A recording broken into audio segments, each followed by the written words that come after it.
And welcome back to Boston, the Boston Sports Summit.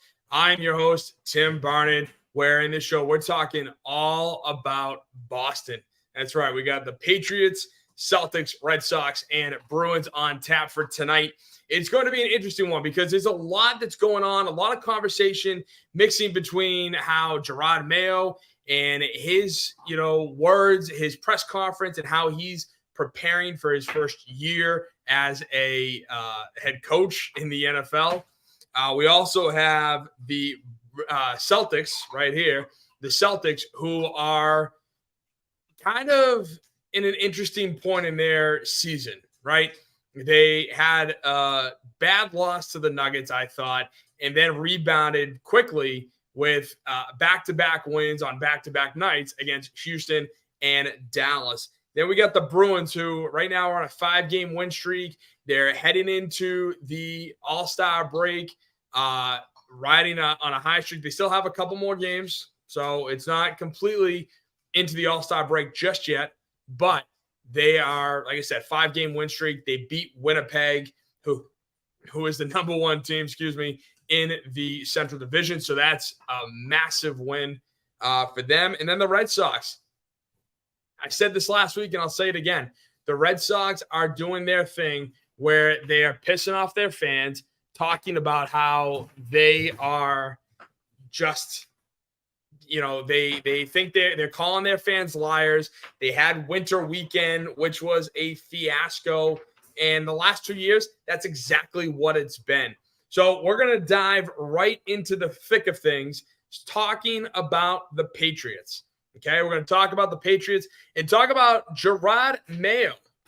Now, Jerod Mayo, like I mentioned, he just got named the head coach of the New England Patriots after 24, I would say, long and successful long and successful years under Bill Belichick. And he is not Bill Belichick, right? He is not Bill Belichick. Belichick is very tight-lipped. He wants to keep everything close to the vest. He'll never let the media, never let the fans know what's going on, what the process is like. And yet, Jerod Mayo has already jumped that gun. He is on the complete opposite end of the train, telling the fans kind of exactly what they want to hear, right? He's telling the fans that, here it is, quote, "We're bringing in talent, 1,000%. We have a lot of cap space in cash. We're ready to burn some cash." He said that on the Greg Hill show on WEEI just a few days ago. And that is a very, I want to say, interesting quote, right? It is a very interesting quote because there's a lot to it, okay? There's a lot to break down with that. Because when you think about it, right, when you think about they want to burn cash. Now, New England has been one of the worst real cash spending teams in NFL history. And now they want to imitate the Red Sox. That's Jerod Mayo's way of saying we're going full throttle, right? Are we really going to have this? Red Sox are saying it, now the Pats are going to say it. But next season, they have roughly $118 million of real money spending for next season on the books. That's exactly what they have. The salary cap is projected to hit around 240.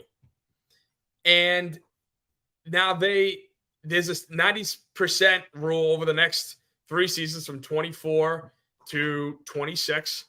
And they can spend it all right now, or they can, build it off over the next 3 seasons. Okay. Keep spending, but raise it up. When looking at the Patriots and how they rank in cash spending, here it is. The Patriots rank 3rd in cap space coming into 2024.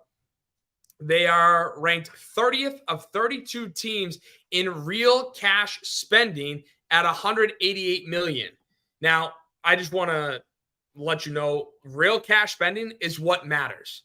The salary cap, you can fudge those numbers. You can, throw signing bonuses in, and that will affect the cap by also eliminating and freeing up some cap space. There's a lot of ways you can manipulate the salary cap. The only thing that truly matters in the NFL is real cash spending. So that's a big thing, ranking 30th of 32 teams in cash spending at $188 million. Whereas they were as high as third in 2021, totaling $222 million. So they've gotten as high as third and as low as 31st over the past decade in 2020 and in 2014, which, if you all remember, in 2014, they won the Super Bowl. They had Darrelle Revis, Brandon Browner. They had Jerod Mayo was on that roster. He got hurt, but he was on that roster. Chandler Jones, Dante Hightower, Tom Brady, Julian Edelman, Rob Gronkowski. Again, and yet they were 31st that year in terms of cash spending.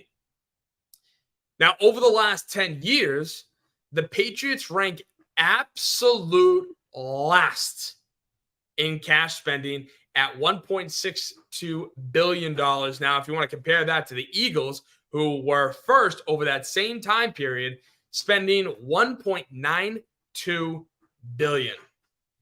That is $300 million that the Pats are, you could argue, pocketing.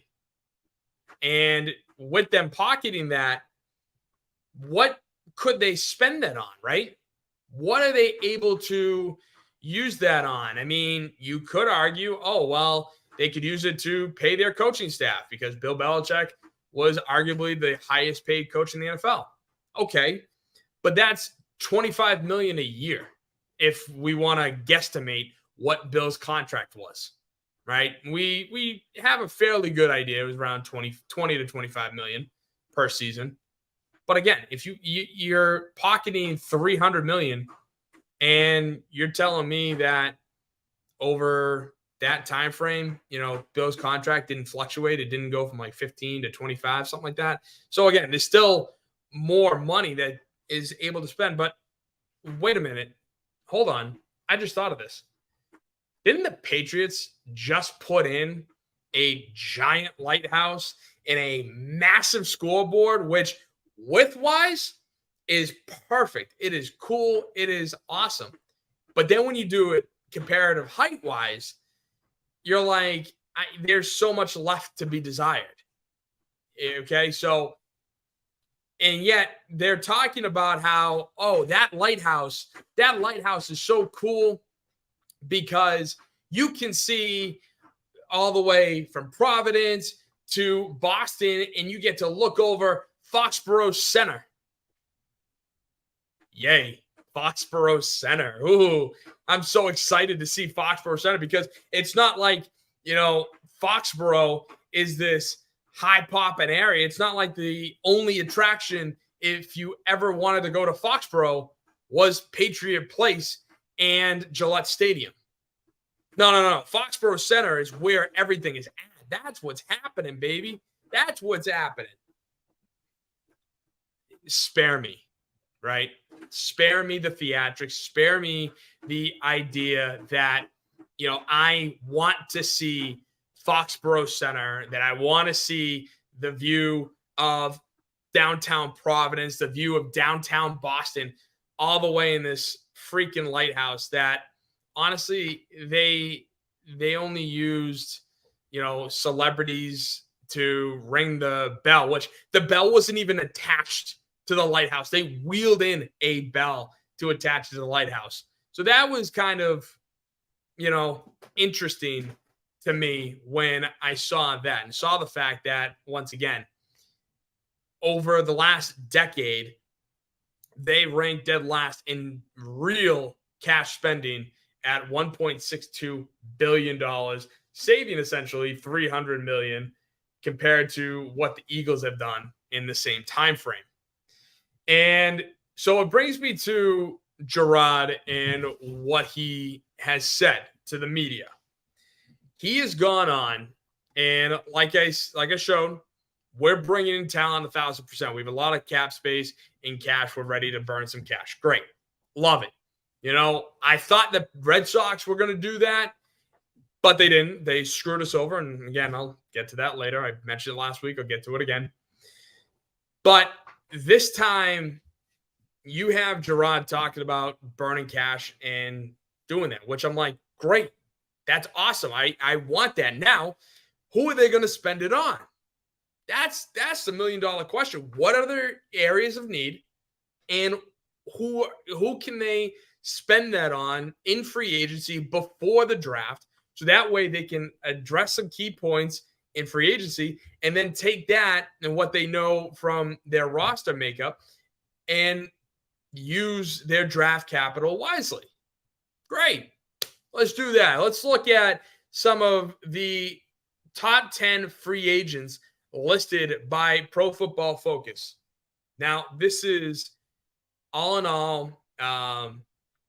There are no franchise tags yet, no re-sign. As far as we know, this is the top 10, right? Top 10 overall. Defensive tackle Chris Jones from Kansas City.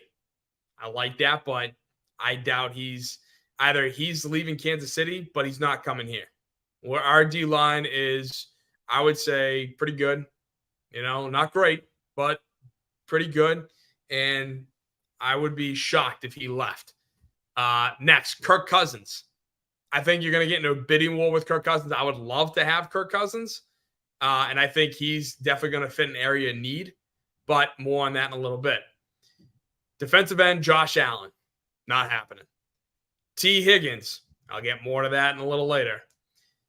Justin Matabuke is a defensive tackle out of Baltimore. Baltimore's riding high. They're in the AFC Championship, just like Chris Jones is. And that is going to be interesting. And I don't see him leaving Baltimore. Christian Wilkins, DN, Miami. Nope. He's probably past his prime. Antoine Winfield, safety. I would say you definitely need one of your areas of need, I think, is definitely in the DB room, and safety being one of them. And with the way Winfield played in Tampa this past season, I would love to have Antoine Winfield. But between Tampa and probably some need from other teams at that position, there's no way you're going to spend, that money on him. I would be shocked if they did. Let's put it that way.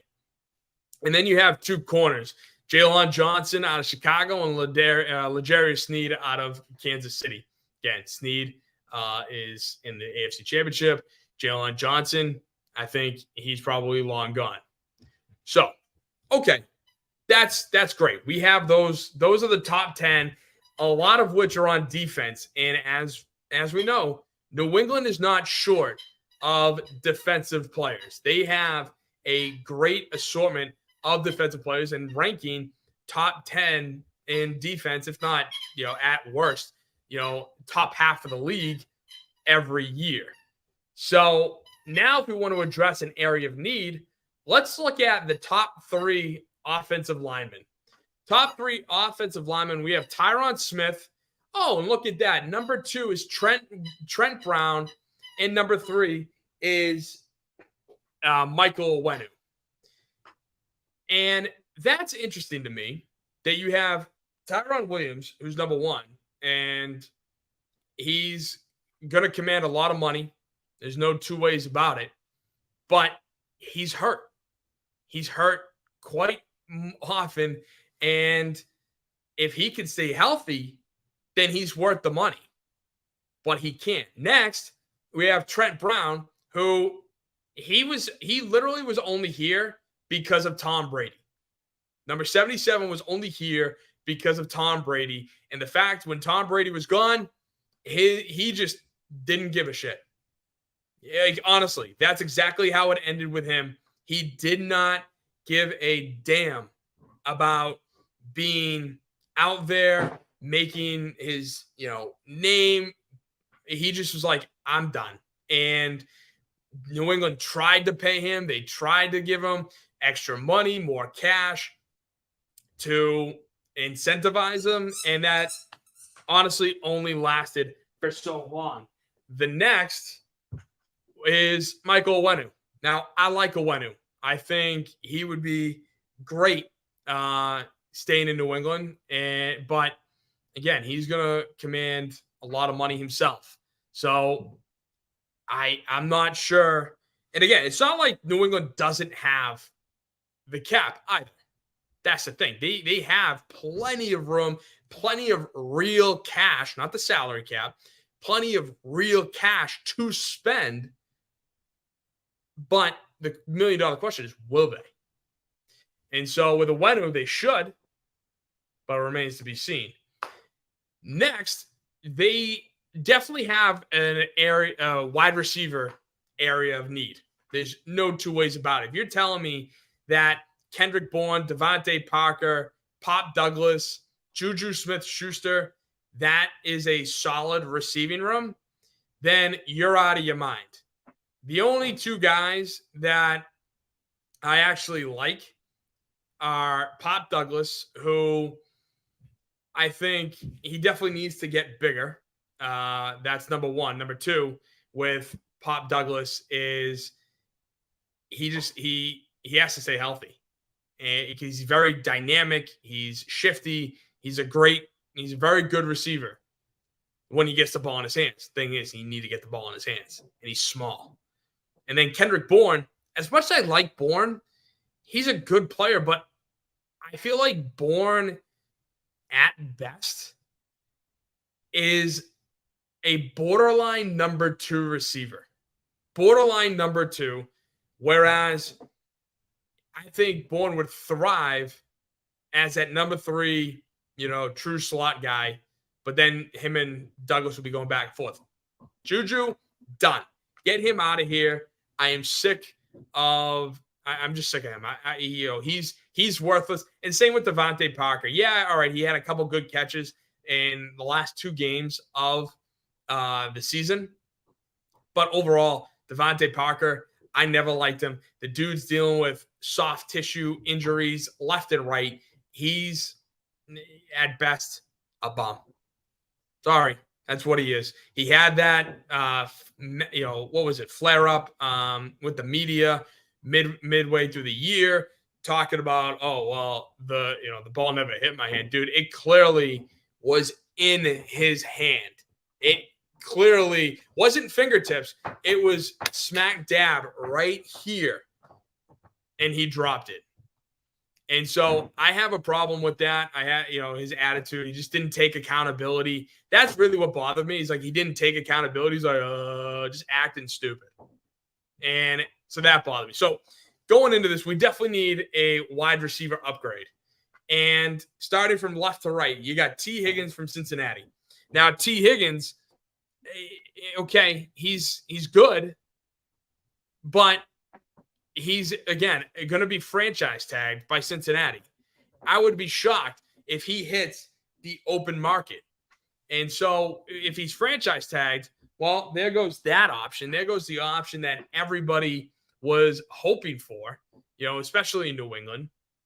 Next, you have Michael Pittman Jr., who is, again, a good receiver.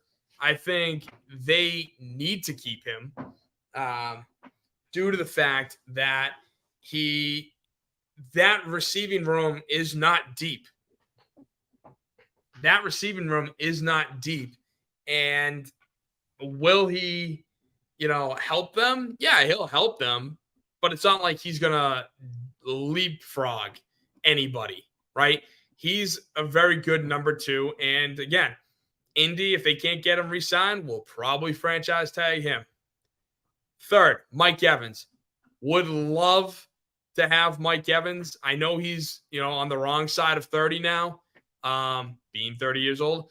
But he, again, the dude just puts up 1,000-yard seasons no matter who his quarterback is. Jameis Winston, Tom Brady, Baker Mayfield, right? He just puts up 1,000-yard seasons year after year after year. Lately, though, he has had issue with his drops. So that's going to be really suspect to me. But I would love to have Mike Evans. And, unfortunately, I don't believe New England's going to shell out the amount of real money it's going to take to get Mike Evans due to the fact that they're like, well, last offseason, we re-signed Devontae Parker for 3 years at $33 million because he threw a hissy fit to Bill Belichick that the Patriots were interested in DeAndre Hopkins. And if I was in that room and Devontae Parker came to me and said, I don't like the fact that you're courting DeAndre Hopkins. I am here. I know the system. I want, restructure. And, I would have looked at him and told him to go prove it, because clearly he hasn't proved it. And I don't believe he's proved it. I don't believe he's proved to be the $11 million a year receiver with that. So it's bothersome to me that, technically we have the number one guy, but I guarantee you he will either one, not finish out this season, or two, Devontae Parker is going to get injured over the life of his contract and only play a certain amount of games for the remaining life of the contract. I wouldn't be surprised at that.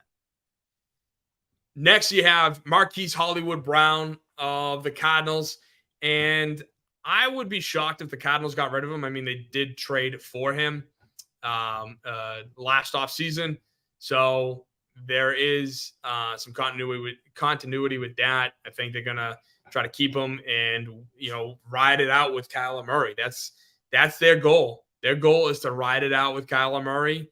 And so I can see them keeping, Brown as well, however they do it. And it's not like he's going to command a lot of money either, I would assume, because the dude really hasn't done enough to make it worth a big second contract. I think he'll try to, get a short-term deal with Arizona, maybe 1-2 year deal as kind of all right, I'll go out and prove it now that we're really stabilized with Kyler, especially due to the fact that Kyler had to come back from his torn ACL after last season. And then lastly, Calvin Ridley. I am really interested in Calvin Ridley. I think he is a get type of player. I think there is the possibility of the Pats signing him, not only to a good deal for both sides, but he did sit out a year. He did have that whole gambling issue. And then this season, he honestly put up a quiet 1,000-yard season.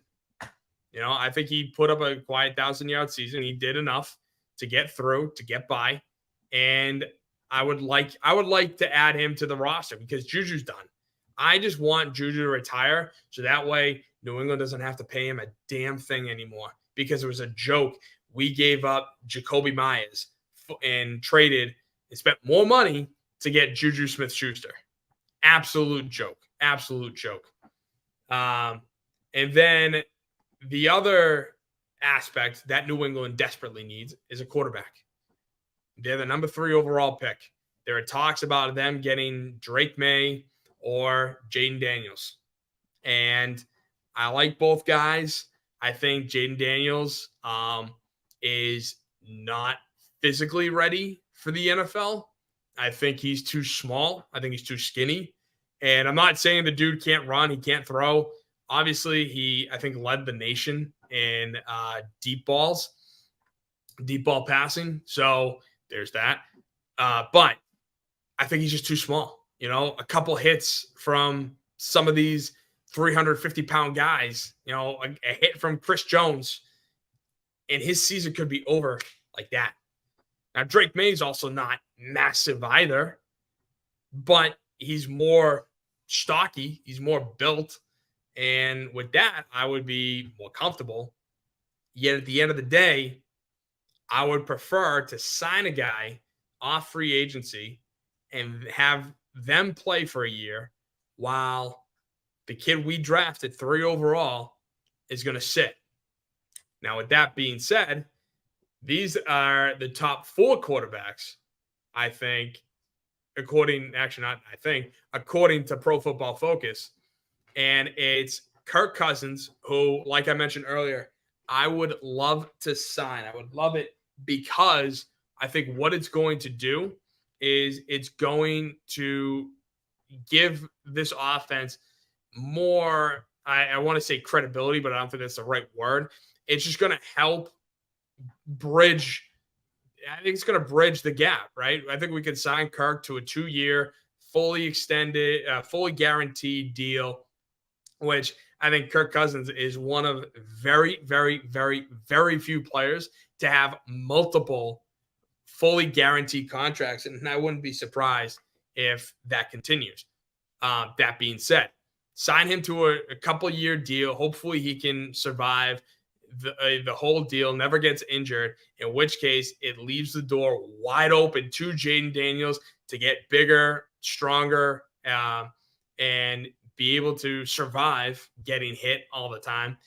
Or at least to Drake May, who, again, can do the same thing, but also can allow both of them to sit back, take it all in, take what the NFL is giving them, and pull a Jordan Love, right? Jordan Love sat for 3 years behind Aaron Rodgers, and look how well Green Bay is doing. It's like the Packers haven't missed a beat. And that's why I think that's going to be big time for them. But keep going on. You have Ryan Tannehill, who I think is 35. Now, he fits that mold that I was saying, but why would we go after Tannehill? I think Tannehill is a bum. I've never liked Tannehill. From his days in Miami to his days in Tennessee, I couldn't believe he got the Titans to an AFC title game. But if memory serves right, that was during the COVID year. So, again, everything was, kind of crazy that year. And then Baker Mayfield, I don't think Baker's leaving Tampa Bay. I think he's going to be in Tampa Bay for the foreseeable future. And I think that's going to be a done deal. And especially if they can bring back Mike Evans, then it's really going to be a done deal. I think Baker will do whatever it takes to stay in Tampa because the guy's already bounced around with 3 other teams, including that whole fiasco where he got traded or he got placed on waivers, picked up by the Rams, and started that week, which in turn he led them on a game-winning drive without barely even knowing the offense.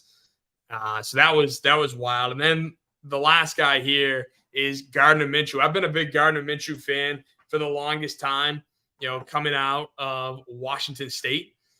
And I think with him is the fact that, he's still young though. He's 27, and with him being 27, I don't like the fact that it's not a perfect bridge year, right? Gardner Minshew doesn't want to be either a journeyman or a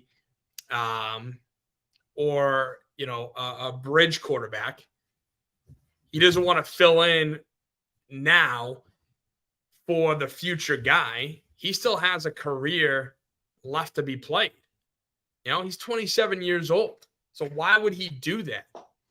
And so I think there are some options here at quarterback, but the only perfect option, in my opinion, has to be Kirk Cousins. It has to be. He's old enough where he's like, I've made all my money. I don't care. I can help the next guy, learn and thrive and become the superstar that he needs to be, while also, providing for the team and helping New England go farther than 4-13, right? So I would take Kirk Cousins over anybody.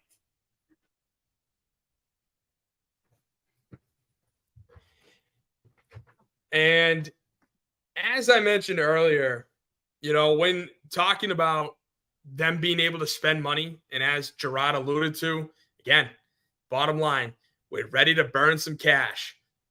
I want them to do it. I really do. And I'm not going to fault them for going out and signing guys and spending big, knowing full well that the talent pool in free agency isn't that strong. That's kind of the big thing that I was trying to show you with those rankings. It's, you can't get one of those old linemen because Trent Brown refuses to come back. He is done. He is checked out. Owenu, I think you can bring him back. You should, but you're going to have to overspend. And some of these other guys, Kirk Cousins, you're going to have to overspend on for a handful of years. Ryan Tannehill, if you really want him just as a filler, you're going to have to spend a good amount of money because even though he might not command a lot of teams are still going to come in and try to go after him. So he's going to have some sort of market coming into this free agency period. And so, as I mentioned, again, the Patriots have $118 million committed to next season's roster and are projected to, and the salary cap is projected to hit around $240, right? $240 million. And if the Pats were to get to that 90% floor for 2024, like I said, there is that the 90% rule where teams need to spend up to 90% in cash from 2024 to 2026. And cash spending is the, paid out. It's the money that's paid out called real cash.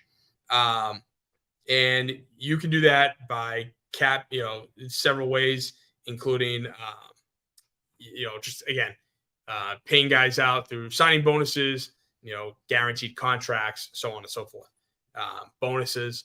But if they were to hit that 90% floor for 2024, then the Patriots would need to shell out almost $100 million. So if you look at it like this, those guys at positions that we desperately need, those are the types of guys where you could probably sign Kirk Cousins to, it's going to be a lot of that, probably close to 40 to 50 million a year, for 2-3 years, depending on what he's thinking. And if you can get him for, I would say that 2 years, then you probably have to pay him 2 at 80 at the cheapest or 2 at 100 at the most. And that's going to be a lot and fully guaranteed. So that's like 50 right there. And then with Mike Evans, if you want him, if T. Higgins isn't available, Michael Pittman Jr. is not available, you're going to really be strapped if you're going to try to go after Kirk Cousins or any of these quarterbacks, really. I think Gardner, obviously, you can get cheaper. You're going to get him more in the, I would say, 20 to 30 range. Baker, I would say 30 range because they made the NFC divisional round against the Lions. Played a good game, but got shellacked. got bum rushed a lot. So there's still a lot of money for them to be able to spend. And then when it comes to the third overall pick, right, Jerod Mayo, when it comes to the third overall pick and asking, who are they going to take? And he says, quote, "We're going to take the best available player for the biggest need on the team. Offensive line, receiver, quarterback, pick your choice." Well, I think part of it depends on what you do in the free agency period, but it's not like I feel confident with the amount of O-line talent that could hit free agency. Don't forget that. None of these guys are truly in free agency yet. They still has to go through that re-signing phase and the franchise tag phase. So none of those guys are available. O-line, I don't like the talent there. Receiving core, yeah, you have Marvin Harrison Jr., but there are guys you can definitely get, guys from Washington. But at the end of the day, who do you like? Everyone's talking about the most important position in the NFL, which is the quarterback. And you're going to need to get a quarterback. You're going to need that future guy. It just is going to depend on, how are you going to do it? Who are you going to go after that is concerning like that, right? You know, are you going to shell out all this money for a Kirk Cousins, Ryan Tannehill, or are you going to just let the new kid have at it? So that's interesting. And then another point for New England is the fact that New England's on an offensive coordinator search. They're on a full coordinator search, and I love it. You know, they didn't do this for the head coach, which I think isn't the best move for them.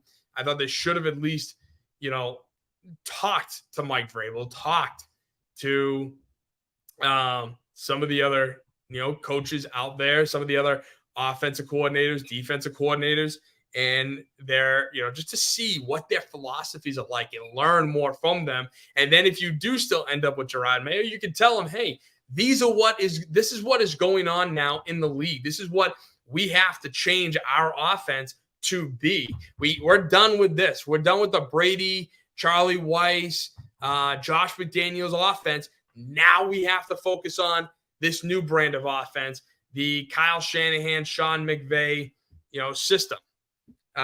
So with that, they have been interviewing some guys, one of which I wish, you know, we could have gotten, but it fell through due to the fact that, well, the offensive coordinator position in Cincinnati opened up, and that is Dan Pitcher. Dan Pitcher had a Zoom interview yesterday with New England.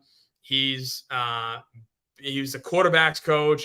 He's responsible for the third down packages, as well as had some experience with the in-game clock management, which, as us Patriots fans know, clock management is one of the most important and underrated aspects of a head coach's job, and nobody did it better than Bill. Nobody did it better than Bill. I learned my clock management from watching the Patriots and Bill Belichick. There's no two ways about that. So the fact that he was the quarterback's coach, he's had a great relationship with Joe Burrow, obviously helped Jake Browning succeed and surpass kind of what I think we all thought he was going to be. I thought that was great. But again, at the end of the day, even before I saw the report that he was, you know, he was staying in Cincinnati to be their OC, again, with all of that, Burrow, Chase, T. Higgins, you know, that O-line, which played better, I thought, this season, you know, why would he leave? You know, the offensive coordinator just got the head coaching job with Tennessee. Why would this guy give up the opportunity to be an offensive coordinator with a team that, who the hell do we have? I think that's the $1 million question. Who the hell do we have that he can work with? Here, he's got the receivers, he's got the quarterback, he's got the O-line. What more do you want? Now he gets to run his thing. And the Patriots also met with former Patriot Nick Caley, who was a former Patriots staffer from 2015 to 2022. He was the Rams tight end coach this season, was able to see what the Sean McVay system is like. So at least he's got some experience with that, as well as helping the development of fifth rounder Davis Allen. And the other Rams guy that the Patriots were talking to is Zach Robinson, who was a former Patriots draft pick in 2010, but didn't make it out of training camp, bounced around the league for a few years, ended up going to PFF as an analyst, and was a QB tutor before becoming an assistant quarterbacks coach for the Rams in 2019, being promoted to quarterbacks coach and passing game coordinator in 2022. Now, with all that being said, I know I just threw a lot of information at you. With all that being said, one of the guys that I would prefer if I had to choose is definitely Zach Robinson. I would definitely prefer to have Zach Robinson over Nick Caley, not just because Nick Caley worked here for a long time and only is 1 year away from New England, but also because he's the quarterback's coach and passing game coordinator. That is, you know, huge to me because it goes to show he has an understanding of what the passing game is going to look like, learning under McVay, you know, coaching under McVay, seeing that for a long time, I think is going to help him be an offensive coordinator. You know, so, you know, if it's not here, it's somewhere else. Excuse me. Also, just a couple quick side notes. The Pats are looking at Rams assistant special teams coach Jeremy Springer and requested to speak to Marquise Williams from Atlanta. As for the defensive coordinator search, everything sounds like it's turning up. DeMarcus Covington, who was the defensive line coach for New England this season, he's a strong favorite. And again, I'm not opposed to having him. I thought the D line is probably one of the best parts of the defense this season. Especially with the way Christian Barmore just absolutely turned up. I loved it. And, I'm excited to see what he can be like in the future. Hopefully, he's a piece you need to build around. Christian Barmore is absolutely a piece you need to build around. As well as a couple other guys. Michael Hodges, Saints assistant, has done very well with the Saints defense. Christian Parker is the DB's coach. He's young. He's 32. Has really helped Pat Surtain become a success in the league. So I think that's good. But one of the $1 million questions that I have is who's going to have the final say? Free agency, again, it's not here yet, but it will be soon. And who's going to have the final say? Who's going to have the final say on trades, drafting? I think that is a scary prospect and something I will absolutely get to next week because that in and of itself, I think is worth a whole segment. So next, it's interesting to see kind of when you're talking about the victories, right? Talking about who are so good, the teams that are so good, one of which I'm wearing this, their jacket right now, the Celtics. They are so good. And also the Bruins.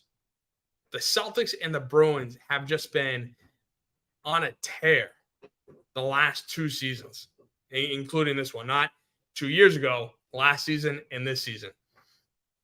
And what I mean by that is if you were watching the CBS football game on Sunday, you probably came across this stat.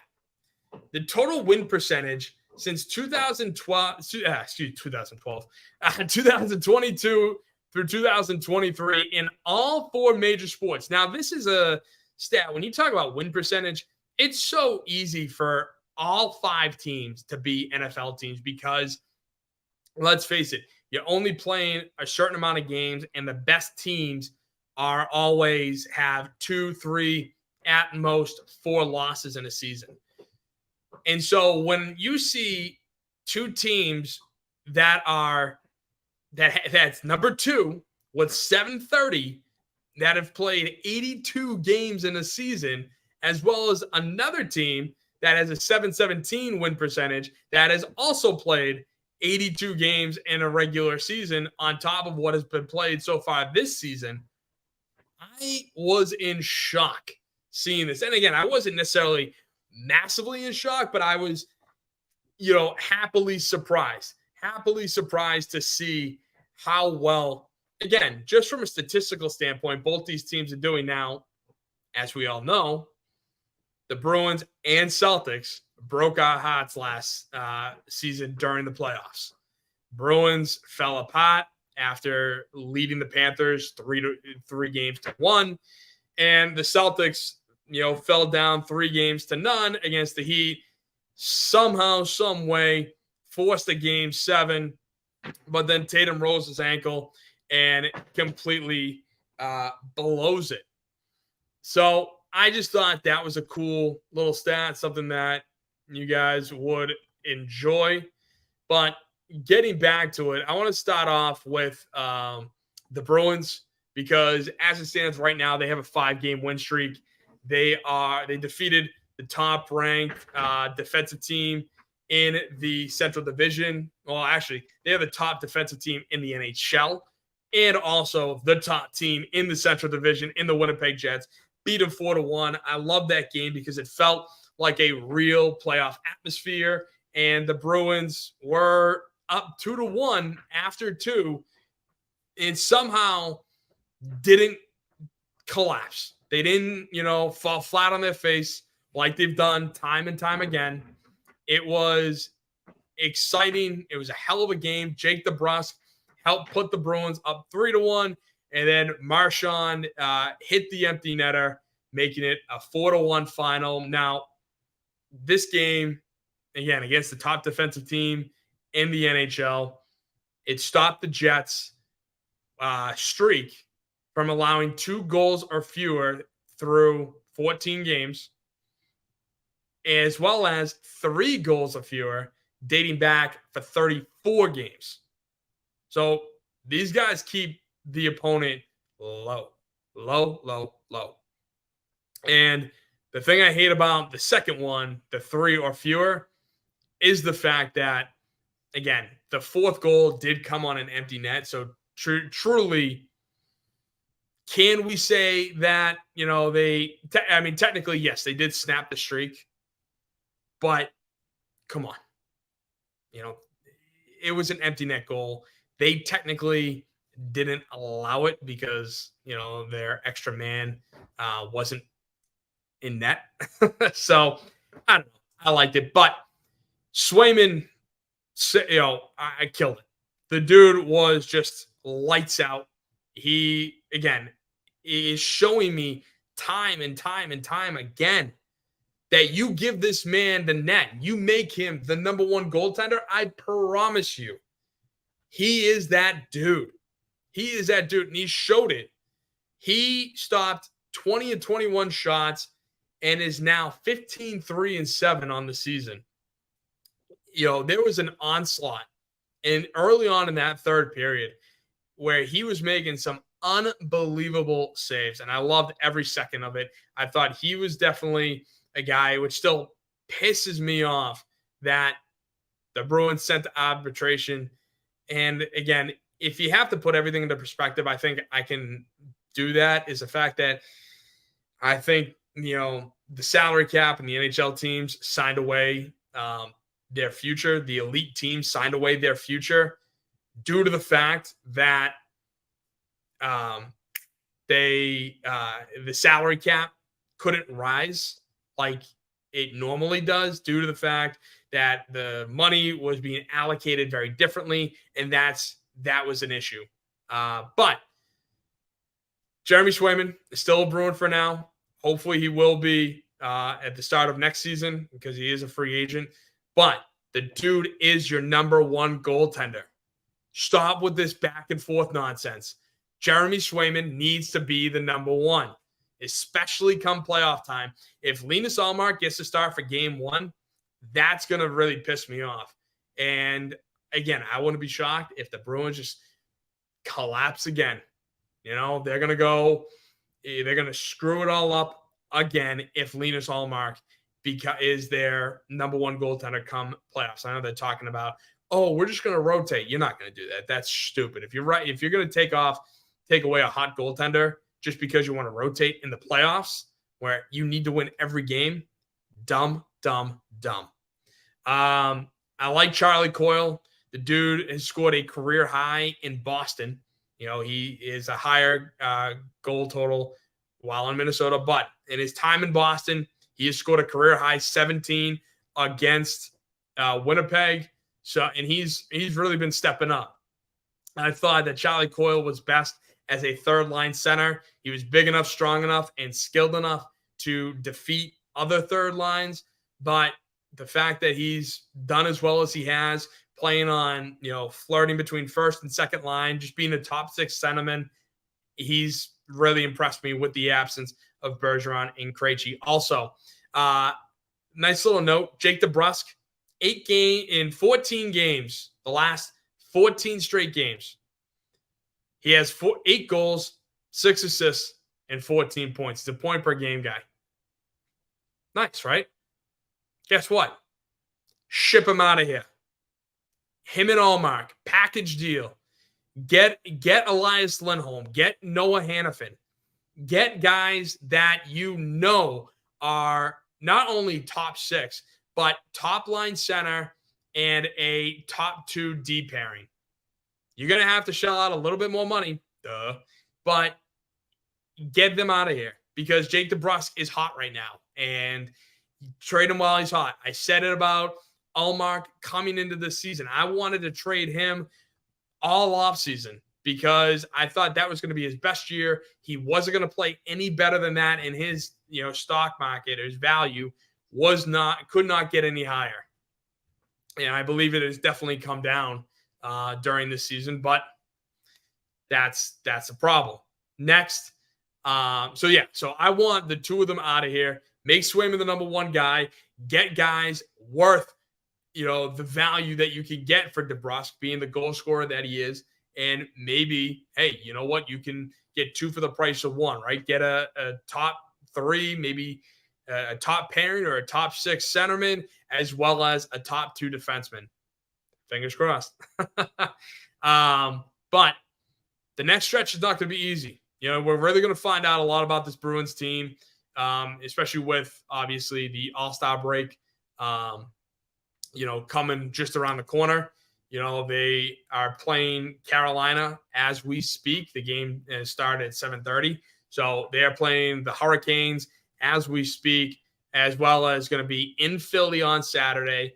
And then they are home against Calgary, Vancouver, Washington, Tampa, Seattle, LA, and Dallas. So we're really going to find out what this team is made of over the next several weeks.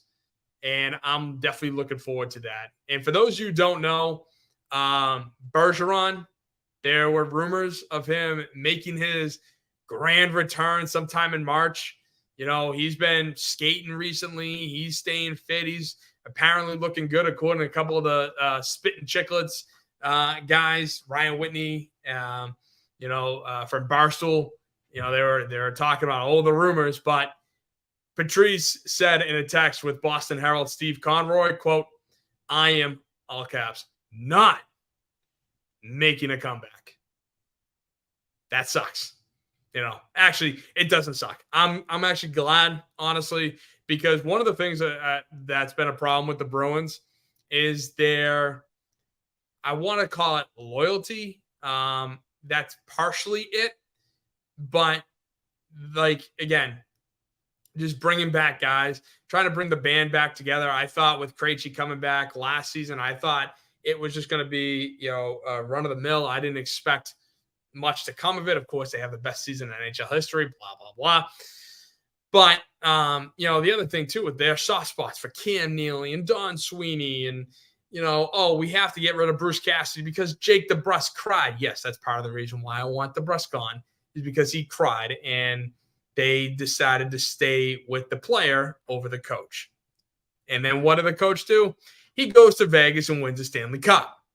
And if you were smart enough, he would have won it against you. It would have been great. But no. So that's an issue. And that's why I, don't like the idea of Bergeron coming back. While he might play a few extra games, or not play a few extra games, but while he might finish out the season again, how long is it going to take him to get his sea legs under him? How long is he going to be able to, skate with the rest of the NHL? Can he? Is he too old? There's a million questions. He said he's not. I'm taking him at his word. No Bergeron. Sorry, but, it's tough. It's tough. So going from one top team to another, you have the Boston Celtics. Now with the Celtics, they played the Denver Nuggets, and I went on. I did a reel, or I went live during the final 5 minutes of the game, and I was heated. I was really excited. It definitely felt like a playoff atmosphere type game, and I loved it. Of course, I was bummed, but thought, all right, well, hey, you're playing the defending champs. Obviously, you can't win them all. Your 20-game win streak was snapped. Well, when I went back and actually looked at how that game ended, because again, sometimes when I'm watching, right there live, like everything doesn't necessarily comprehend. It's not until I go back where I can see everything else, and it's like, oh, all right, that's what I missed. That's what I missed. But with this, they looked exactly like the playoff Celtics of last year. When they came out, they played well in the beginning. They were spreading the ball around. Porzingis going against Jokic Joker was great. That was a good matchup. Porzingis was scoring a lot of points. He was the dude in the first half. But then you pissed it away. When Jokic left the court and Jamal Murray's their lone guy, he schooled your ass. So, again, what are we doing? You had a very winnable game on the table. And I'm not just talking about because of Tatum's final shot. No.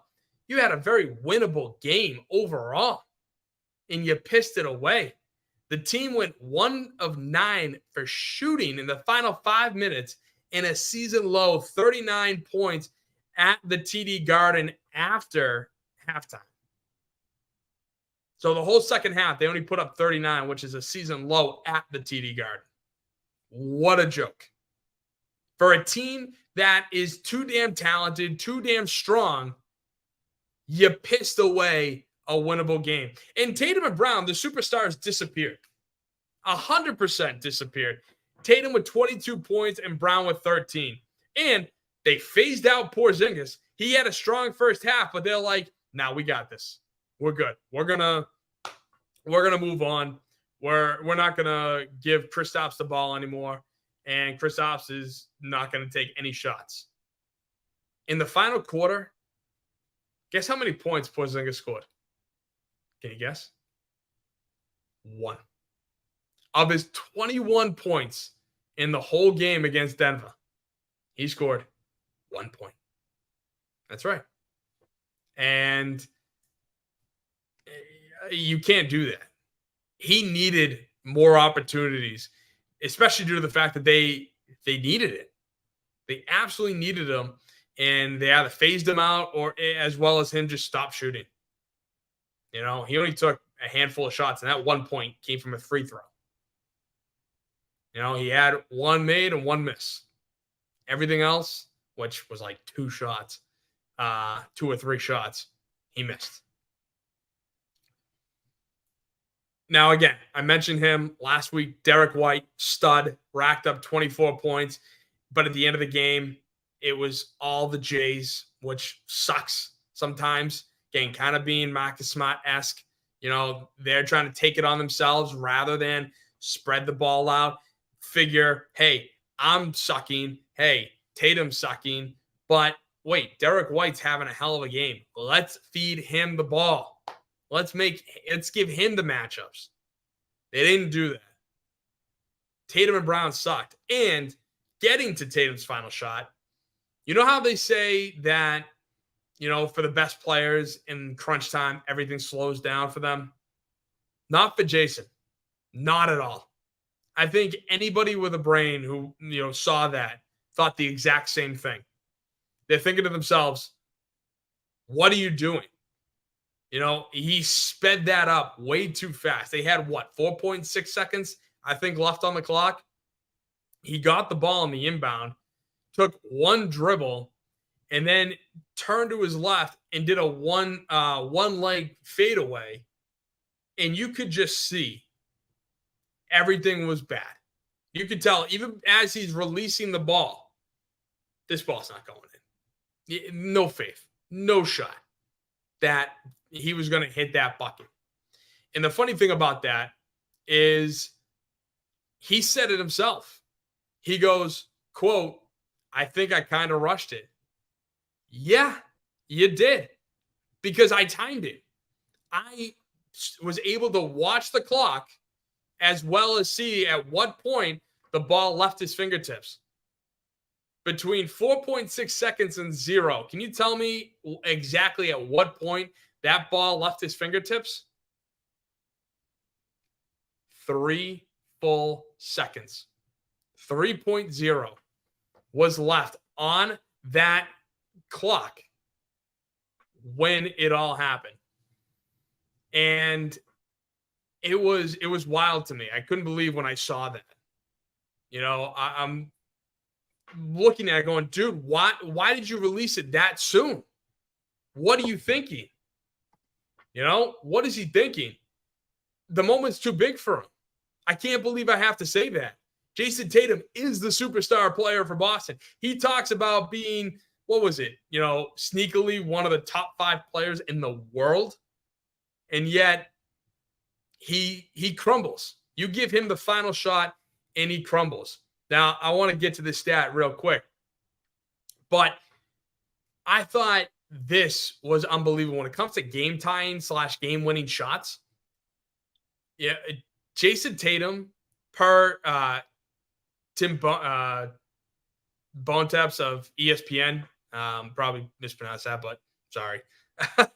Jason Tatum is 3 for 13 on game tying or go-ahead field goal attempts in the final 10 seconds of the fourth quarter or overtime in the past 2 seasons. Yeah. It feels like he just can't.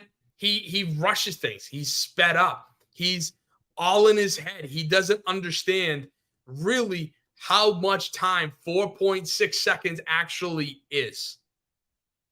If he could understand what is going on. Now, he also claims that he thought he was going to get fouled. Why? Like that. I thought that was just an idiotic comment because, why would they foul him in that moment? Because they lost 102 to 100. So what, you make him shoot 2 free throws? No, I'd rather risk it from that perspective. I'd rather risk exactly what Denver did than follow him and go through all of that. And, I'll even podcast with Barry on the GRYD Network. So check it out if you haven't. Says sometimes I think there's a lack of trust between Tatum Brown versus the others. Absolutely, Barry. That's exactly what has gone on. And I think it all stems from, their time with Marcus Smart. I hate trying to put the blame solely on him because it's more than that. But the way that Smart kind of treated them and how I was saying for years that they needed to get out from underneath his shadow. And now that they have, it's still kind of living that moment. They believe they are the superstars, which they are, but they think they've already earned the honor rather than show up when they need to. What have they won? That's right. Nothing. They haven't won a title. And again, in Boston, in this city, Eastern Conference championships don't freaking matter. There are 17 banners at the top of the Garden that say otherwise. All right? Yes, some of them were dating back to the 60s and 70s and 80s. Most of them, actually. Let's see, 16 of them. But, you have to show it when it matters most. You have to prove it when it matters. Game 7 against Miami. Jason wasn't the same after he rolled his ankle. And I know it's hard. I think they ruled him a high ankle sprain, something like that. But, Jaylen Brown also sucked in Game 7. He was perfectly healthy. And yeah, I think at the end of the day, it's nice to see Derek White, come into his own, really be one of our key contributors. Kristaps Porzingis being a real key contributor, but they need to trust him. And that also could go back to Joe Mazzulla, who I thought Kendrick Perkins had a hell of a quote talking about Joe Mazzulla, saying, quote, they have 2 Joe Mazzullas. They have one that got the philosophy where you're going to get up more threes than you. When they hit him, he looks great. Then they have the other Joe Mazzulla who stands over there, and you wonder if you take his brain and put it in a bird, the bird is going to start flying backwards. You got that Joe Mazzulla. He goes on to say, you know why I say that? It's because he doesn't get the guys easy looks. Time and time again, we keep saying attack the paint. You have so many guys that are great at cutting. They cannot continue to play AAU-style basketball all the time. You got to have sets, end quote. And that is exactly the truth. Now, I don't believe it's all Joe Mazzulla, because Joe Mazzulla bought into what the nerds and analytics has sold him, which is get rid of the mid-range jumper. You either go to the basket or you shoot threes. There's a reason why the Celtics have always been one of the top three-point shooting teams in terms of field goals attempted in the NBA. It's because they live and die by the three. And if they're off, God, they're off. But when they're on, God, they're on. You know, it's this dichotomy that just does not equal success. You know, especially when you have guys that, again, are very good from the three, but are liable to miss. If you had a guy like Steph Curry, who is Mr. Automatic, now, of course, he does miss. He does have his off games, but even his off games are Jaylen Brown's best games from three. Like, that's the crazy part, right? So that's why I sit here and I go, all right, you know, this is why I can't stand nerds and can't stand nerds in sports. And I got nothing against these people, you know, personally. I have everything against them philosophically and how they've changed two of my favorite sports, which is basketball and baseball. Baseball, they've murdered because now all these pitchers can only go, you know, through the whole order twice. If they go through the order three times, they're like, oh, they're going to hit them. And there's so much wrong with it. And then in basketball, they've completely eliminated the mid-range jumper, which Tim Duncan and Kevin Garnett built careers off of. And this is what you're doing. This is why you think this is better. What? Because you take a couple steps back and you shoot the ball, you know, from there versus a couple steps forward, and you think that, oh, well, it's worth more. So why even bother going for the two? It's just, it's idiotic. It, to some degree, yeah, makes logical sense because, let's see, 3 is greater than 2. Hey, I can do math. Yay. But it's ruined the game. It's ruined the game due to the fact that you have these teams now relying heavily on 3, and one of them being the Celtics. Jason Tatum can drive the paint. He should be able to score from anywhere, and he can. He absolutely can. But you're having these guys come down the court, and within, I don't know, 5 seconds of your possession crossing center court, within 5 seconds, you're chucking up a 3. Explain to me how that makes sense. And like I said, Joe Mazzulla has bought into that fact. And this is one of the many reasons why I kind of agree with Perkins. I think it's a wild analogy. You know, put his brain in a bird, and the bird's going to fly backwards instead of forwards. Crazy analogy. But Joe Mazzulla still has a lot to learn as a head coach.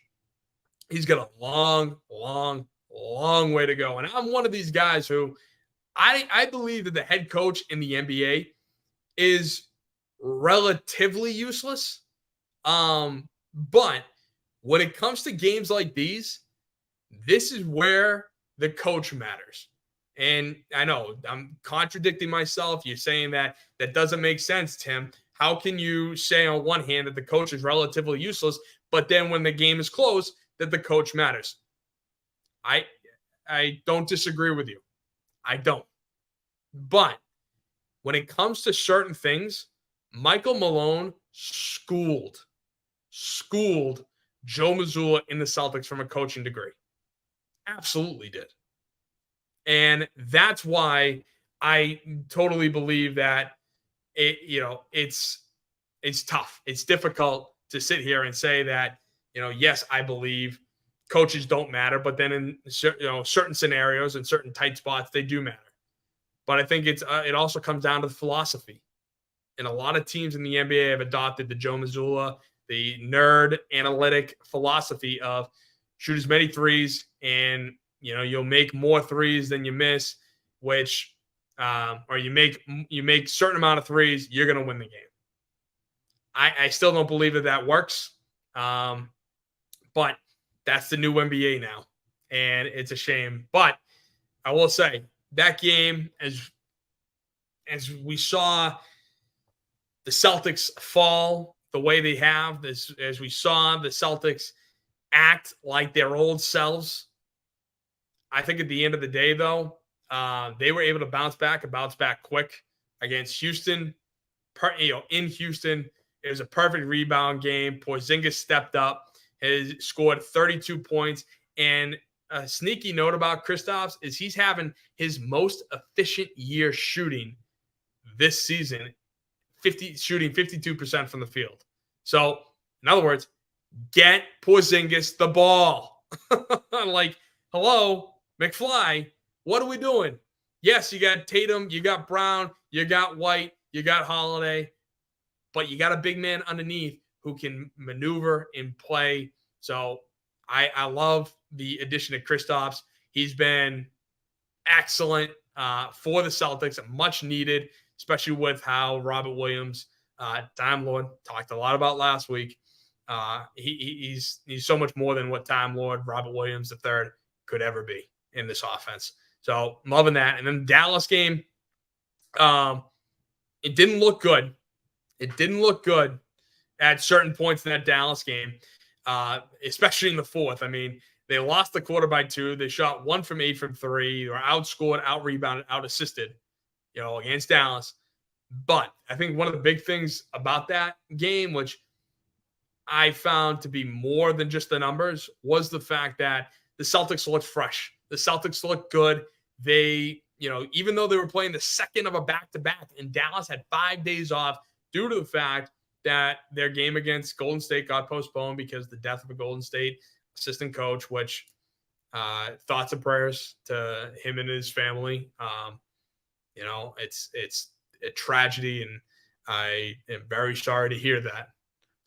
But Dallas had 5 days off and just didn't look 100%. Now, Luka and Kyrie, excellent players.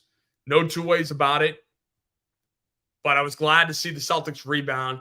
Both Jays were in the 30s. I think, if I remember correctly, Tatum at 35, Brown at 33 points. So great game by both. And I'm glad to see that they can pick it up, that they can rebound that quickly off a bad performance like they had on Friday against Denver.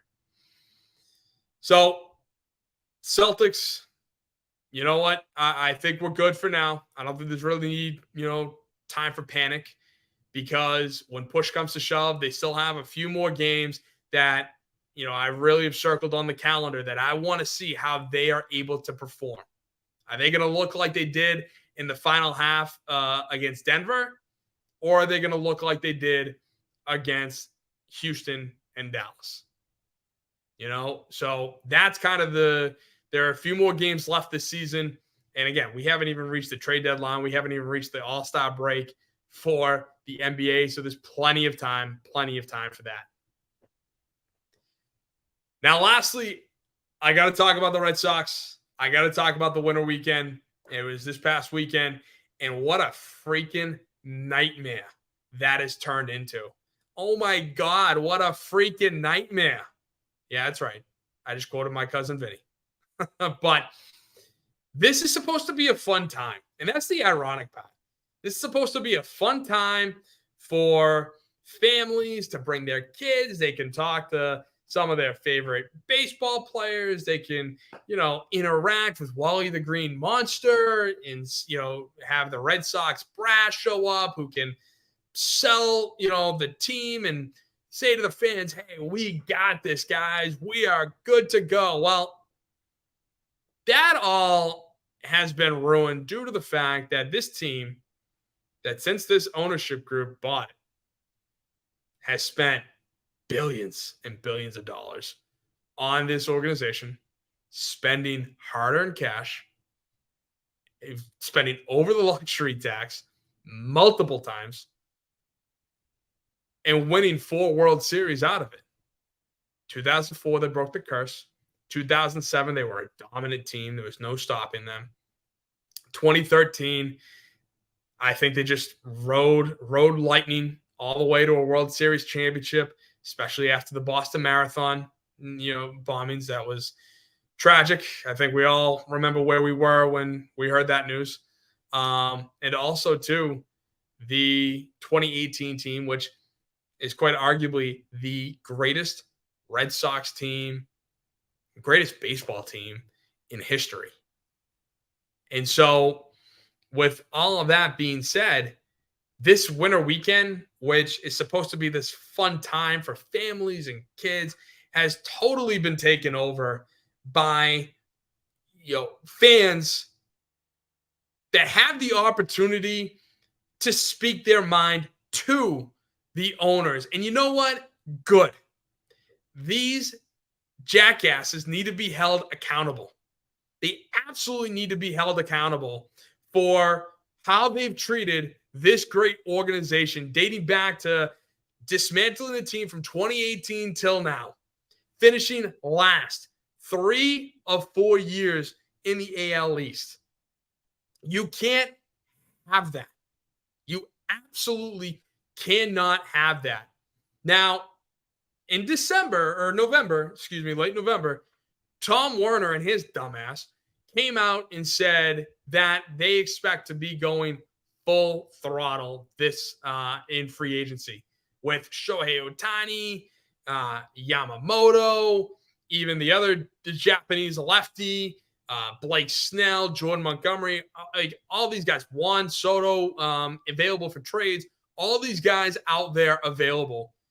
And he's like, we're going full throttle, baby. Yeah, the Red Sox are back. We're done losing. I filled in a lot. Let me tell you, I filled in a lot right there. The 2 words that he actually spoke were full throttle. He said, we're going full throttle. And now, let's see. They were interested in Ohtani. They were interested in Yamamoto, interested in the lefty from Japan. They were interested in blah, blah, blah, blah, blah. And have spent, I don't know, less than $5 million this offseason, which is probably wrong, but it's definitely not more than 20. I can tell you that much from all their free agent signings. So Tom Werner and Sam Kennedy somehow figured out a way to twist themselves into a pretzel to saying that we, Red Sox fans, we're the problem. That's right. We're the problem, not them. No. We're overthinking this, right? So starting off with Tom Werner and his full throttle comment, talk about backtracking. It's actually hilarious to read. He says, quote, a lot has been made of 2 words. Really? 2 words? Yeah. Because, let's see, full throttle means you're going to do something and do it big. He goes on to say, when I was saying full throttle, I admitted that those weren't the most artful words. We are accountable to our fans. Oh, well, thank you, Tom. I'm glad you're accountable to us. It's not like you should be. It's not like, you have such a busy day that, us as fans, we don't want to bother you. No. You're good sitting up on your perch. Yeah, okay. Not in this city, pal. He continues on. We're not happy, as Sam said, for our performance last year. We expect to be better this year. Why? Why do you expect to be better? What have you done in going off and trading for guys, signing guys, hell, even bringing guys up? What makes you think that we expect to be better? What? Because Tristan Cassis finally decided to hit the gym instead of eating all his snickerdoodles at home and, and being in a Zen state? No. I have no idea how Tristan Cassis is going to do this year. If he's good, I'll definitely be happy about it. But Cassis is not going to save us. Brian Bayo is not going to save this organization. You did nothing. I go on.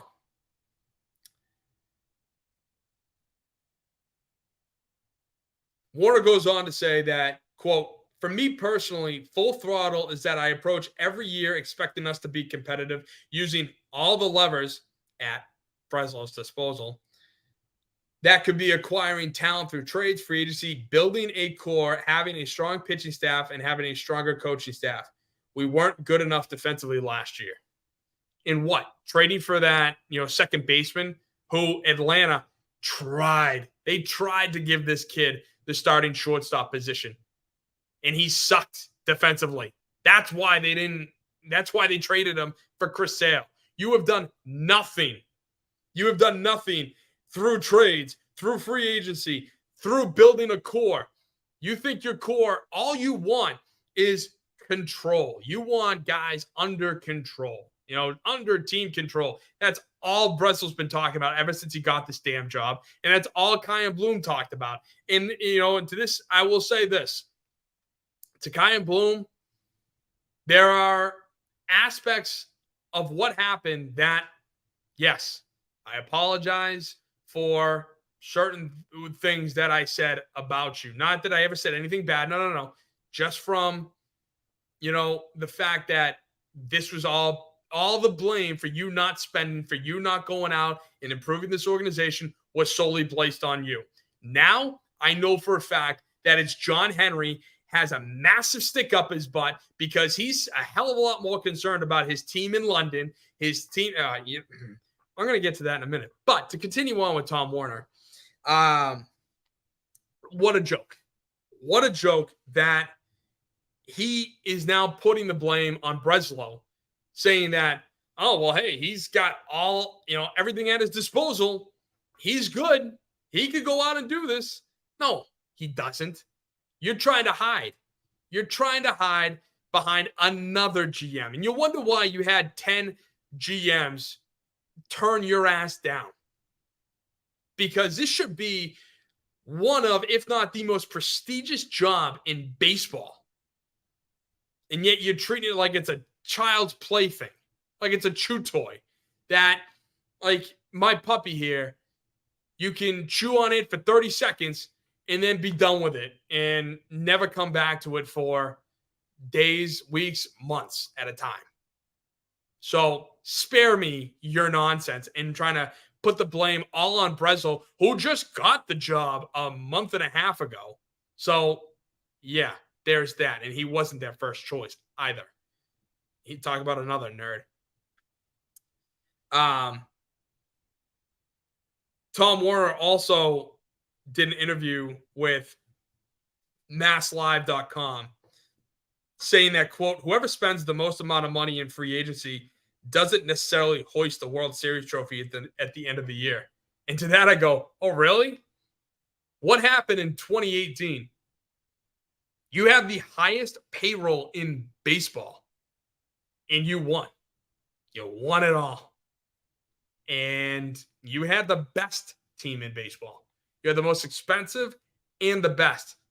Yeah, I think actually spending money does equate to wins, does equate to victories, at least in that sport. Unbelievable. But the story's not over because Sam Kennedy, who loves to talk about how he's a local guy. Come on. Just you can trust me. I'm a local guy. I grew up less than a mile. Yeah. Oh, it gets good. Because Sam Kennedy, in an interview with EEI over this past weekend, they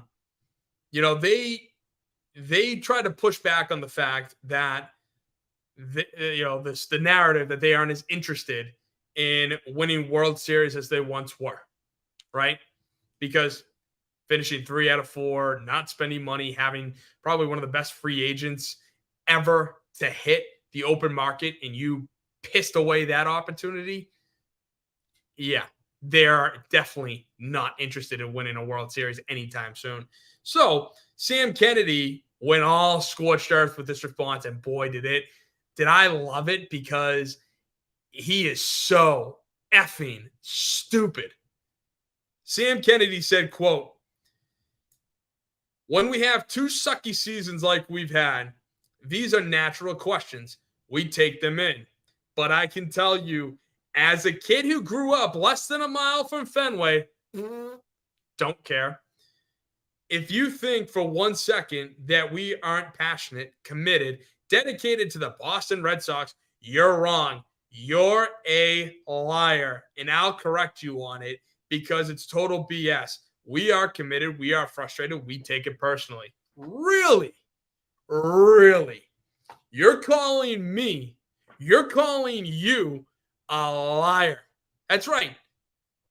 He's calling you a liar. Don't you love that? Sam Kennedy, the man who is running the Red Sox for the Fenway Sports Group, for Tom Warner running the Red Sox, for John freaking Henry. This man just called you a liar, because no, we want to win World Series. Really? So in 3 of the last 4 years, what have you done to show us that you want to win a World Series?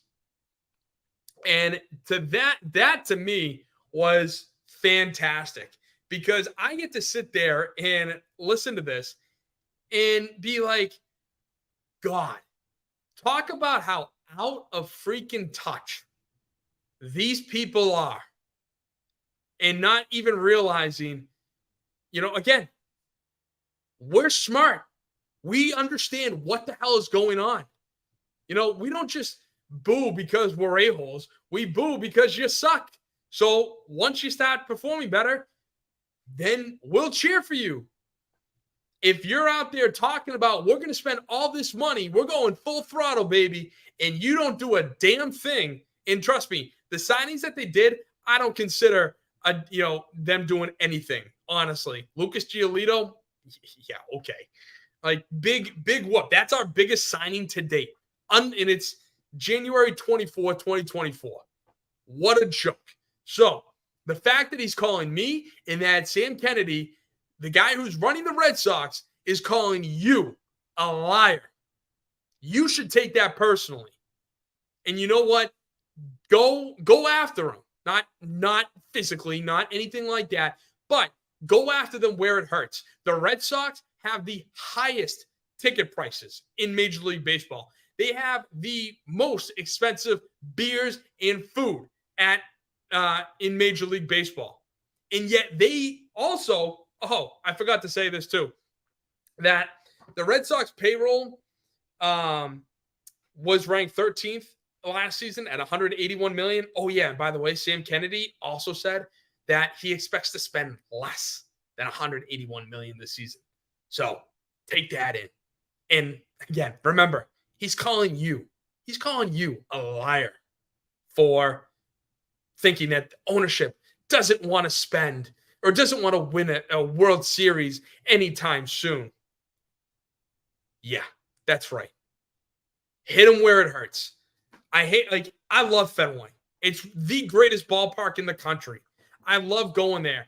But these buffoons running my favorite baseball team, your favorite baseball team, refuse to spend, and they are more concerned about getting as much money out of this as they possibly can, because they are investing more in Liverpool. There were talks about them getting the best, I think, Kylian Mbappe. I don't know what's going on with that because I don't follow it. But there was talks about them getting arguably one of the best players in the world. So that's going to cost a lot of money, and it's all guaranteed, just like baseball. They bought the Pittsburgh Penguins. And remember, they screwed over Xander Bogaerts. And the only reason why Rafi Devers has an extension and has a contract with the Red Sox is because they bought the Pittsburgh Penguins, set up the Winter Classic at Fenway, round 2, Bruins, Penguins. And when John Henry shows up, you have Red Sox fans and Bruins fans Channing to sign Devers and stop being a cheap SOB. That's how we signed Rafi Devers, and don't let them tell you different. They also brought in LeBron a few years ago as a part owner because it's probably going to lead to starting an NBA team in Vegas. They want to expand this portfolio. Their dedication is elsewhere. It is not hard to see. And if anybody, can stand up for them, can defend them, then you clearly haven't been paying attention. It's unbelievable for me to sit back and think that these guys are going to get away with all of this. John Henry was absent from Winter Weekend because he knew exactly what was coming on. Again, don't let him fool you. There was a scheduling conflict.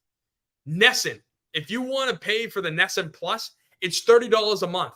And tell me, what's the most expensive streaming service out there? What, Netflix? And what's that? 15, 16 bucks a month?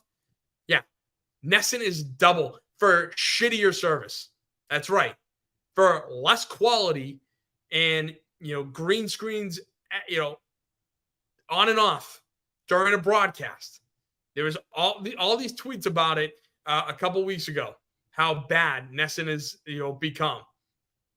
You're paying $30 a month for a crappy product just to watch the Bruins and the Red Sox. They're building around the ballpark. They want to create a Patriot place around the ballpark. Not like there's not already one, but they want to do more of it. They want to expand out there. So again, their focus is elsewhere. It's not to the team. They couldn't give two craps about the team. And yet the problem is Fenway Park, it won't be sold out, but it will sell 90 to 95% because you're going to have whoever the opponent is that weekend flood Fenway Park. And that's the real shame. That's the real travesty. We can't stick it to them right where it matters, and that's tickets and them being able to turn a profit. Thank you for coming to my TED Talk on the Boston Red Sox. So, all in all, we have the Patriots who are gearing up to start a whole new regime. You have the Bruins that are riding high, 5-game win streak, defeated the Winnipeg Jets, the best team in the Central Division. You have the Celtics, tough loss, but were able to rebound in Texas on a back-to-back. And then you have the Red Sox, who, with spring training coming up, I don't like their chances. I don't like their chances because unless they can make a major trade, even signing Jordan Montgomery, they're going to try to pass it off like, look, we went full throttle this season. Number one, they're not gonna sign him. But if by some strange miracle they do, because they've seen this show, it's not going to matter because you had arguably the greatest baseball player since Babe Ruth, being able to pitch and hit. And you were like, no, now granted that contract is wild, but that's a different story. You also had a stud, a 25-year-old stud pitcher in Japan that you undersold. Don't tell me that you were in the range, because if you were in any of their ranges, all the news reports would be saying that instead of saying you were interested, they would be showing how much you were offered. And clearly, if they haven't shown how much you offered, that you undersold them by a lot, which is what you do. And I'm done with it. Fenway Sports Group needs to sell this team. So I want to thank everybody for joining me for the second episode of the Boston Sports Summit. I will be back here next week for episode 3. We're going to have a lot more to talk about. Celtics are playing tonight. Bruins are playing right now. I'm excited. So stick around. A lot of Patriots news coming out. And I'm sure that in the next week, there's going to be more Red Sox talk. So thank you guys so much. I also want to thank the GRYD Network for hosting me and allowing me to speak about my favorite sports teams, teams that I grew up idolizing and watching them win championships. So thank you to the GRYD Network. If you haven't checked out the All Even podcast with Barry Grant, I suggest you do so. And I want to thank you all once again for tuning in. Don't forget, like, share, subscribe. Down below, you can see me. I am on Twitter. I am on Instagram, on Twitter or X at BOS Sports Summit, and on Instagram at Boston Sports Summit. So like, share, subscribe, follow me. It's such a fun time. Thank you so much. I appreciate it. And I am your host, Tim Barnett, for the Boston Sports Summit. Have a great rest of your night. Thank you.